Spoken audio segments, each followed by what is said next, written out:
لە دوای 26 ساڵ دواخستنی بڕیار وایە سەندیکای ئەندازیارانی کوردستان کۆنگرەی دووەمی خۆی ببەستێت.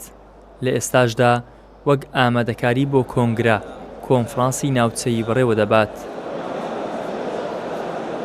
کۆنفرانسی شاری دهۆک و ئیدارەی سەربەخۆی زاخۆ بەڕێوە چووە و ڕۆژی پێنجشەممەش بۆ کۆنفرانسی شاری هەولێر تەرخان کرابوو. بڕیاریشە ڕۆژی شەممە لە ئیدارەی سەربەخۆی زاخۆ کۆنفرانسێکی دیکە بەڕێوە بچێت. ئەمەش لە کاتێکدایە لە پارێزگاکانی سلێمانی و هەڵەبجە کۆنفرانس ئەنجام نادرێت. ئەمەش بەهۆی بوونی دوو ڕێکخراوی جیاواز بۆ ئەندازیاران لە هەولێر و سلێمانی کە تا ئێستا یەکیان نەگرتوتەوە. شاری هەولێردا 8024 ئەندازیار مافی دەنگدانیان هەیە و خۆشبەختانە ڕێژێکی زۆر بە گروتینێکی باشەوە ئێستا هاتوونە و ئەم کۆنفرانسە تەواو بێت لقەکانی تریژ بە کۆتا بێت. اینجا ڕێکەوتی ئەنجامدانی کۆنگرە دەستنیشان دەکرێت بۆ ئەنجامدانی کۆنگرەی دووەم. هەڵبژاردننی کۆنفرانسی لقی سلێمانی جارێ ئەنجام نادێت، بەڵام لە بۆ ڕۆژی کۆنگرە هێشتا ڕێکەوتەکە دەستنیشان نەکراوە. دوای تەواوبوونی لقەکانی تر اینجا ڕۆژی کۆنگرە دەستنیشان دەکرێت چ ڕۆژێک دەبێت.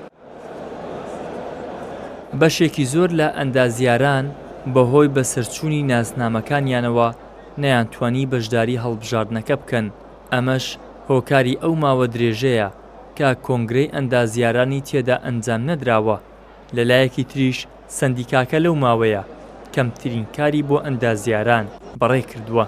ئەمڕۆ دوو فۆرم لێرە ئەکرێت، دوو هەڵبژاردن ئەکرێت کەمیان بۆ ئەندامانی کۆنگرە دابەشکاری بە گوێرەی بەشەکان، بەشە ئەندازیارەکان شارستانی، تەلارسازی، میکانی، کارەبا، کۆمپیوتەر، نەوت، هەر بەشەی بە ڕێژەی خۆی نوێنەری خۆیانە بێ لە کۆنگرە، هەر بەشەی هۆبەی پیاڵێن لە ئاسی لقا هەر نوێنەری بەرپرسی هۆبەی خۆیە بێ. ئەم دوو کۆنگرە ئەم دوو هەڵبژاردنە لەم کۆنفرانسەیە بێ. پاشەوەن ئەوانەی دەرەچن بۆ کۆنگرە پاش چەند ڕۆژێک دوای تەواوبوونی کۆنفرانسەکان ڕێنمایی و بڕیاری تر دەرەچێ کۆنگرەی هەموو لقەکان دەکرێت. خلالی ئەو 26 ساڵە ئیشەشی زۆر کەم کرا لە بۆ ئەندازیاران. ئیدی هەر سەبەبە گوڵ من ناتوانم یعنی بڕیار بدەم برێم چێ سەبەبکارە، بەس ئینشاڵڵا جیلێکی نوێ دێتە ناو سەندیکا خوێنێکی نوێ لۆ ئەوەی بتوانین کۆمەڵێک یاسا کۆمەڵێک پرۆژە هەیە بە هەمومان بیچەسپێنین و لە خزمەتی هەموو ئەندازیاران بین.